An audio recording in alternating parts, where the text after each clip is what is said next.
महाकुंभ जो हर 12 साल में आयोजित होता है, भारत की सबसे पवित्र और विशाल धार्मिक सभाओं में से एक है।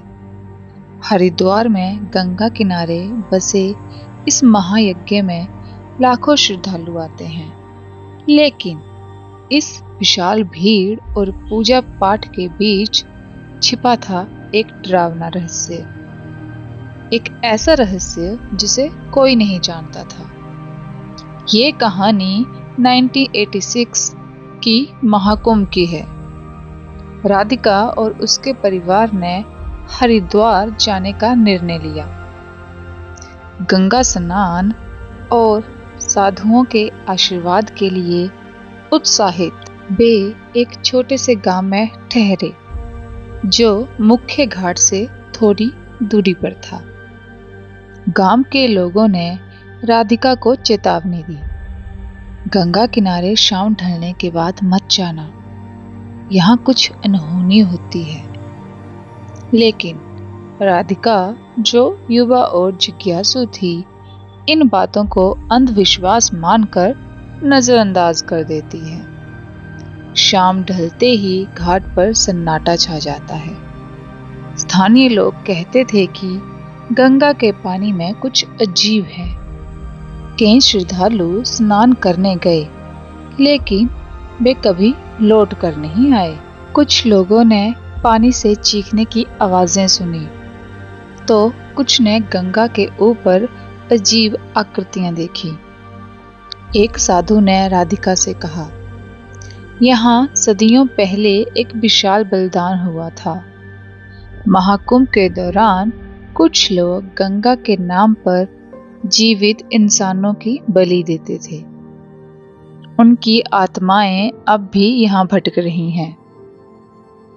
महाकुंभ के तीसरे दिन राधिका ने ठान लिया कि वह रात में गंगा घाट जाएगी और देखेगी कि वहां क्या हो रहा है। वह अपने भाई अंशुल को साथ लेकर निकल पड़ी। घाट पर पहुंचते ही वातावरण अजीब हो गया।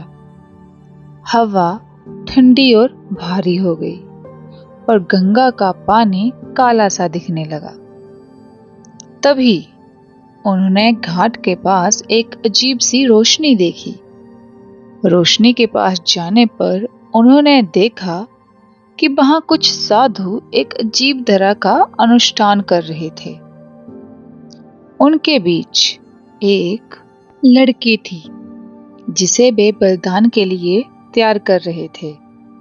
साधु मंत्रोच्चार कर रहे थे और उनकी आंखों में अजीब सी चमक थी। अंशुल ने डरते हुए राधिका से कहा, चलो यहाँ से भागते हैं, ये लोग हमें भी देख लेंगे। लेकिन राधिका ने अपना फोन निकालकर सब रिकॉर्ड करना शुरू कर दिया। तभी एक भयानक चीख घाट पर गूंज उठी। पानी से सफेद साए निकलने लगे।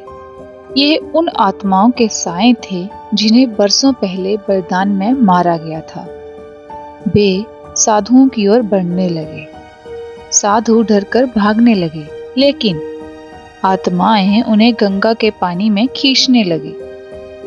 राधिका और अंशुल ने भी भागने की कोशिश की, लेकिन उनमें से एक आत्मा ने राधिका का पीछा किया। वे चीखती हुई भागी और गांव वापस पहुंची। गांव लौटने के बाद राधिका ने सबको यह घटना बताई, लेकिन कोई उसकी बात मानने को तैयार नहीं था। उसने जो वीडियो रिकॉर्ड किया था, वह भी अचानक गायब हो गया। कुछ दिनों बाद गांव के बुजुर्ग ने उसे बचाया। जो लोग गंगा के रहस्य को उजागर करने की कोशिश करते हैं, उन्हें गंगा अपने साथ बुला लेती है। राधिका को यह बात समझ में आई, लेकिन वह जीवन भर उस रात के डर से उभर नहीं पाई। आज भी लोग कहते हैं कि महाकुंभ के दौरान गंगा के पानी में कुछ अजीब जरूर होता है। कोई इसे गंगा की शक्ति कहता है, तो कोई इसे उन बलिदानों का शाप मानता है। पर सच्चाई क्या है ये कोई नहीं जानता।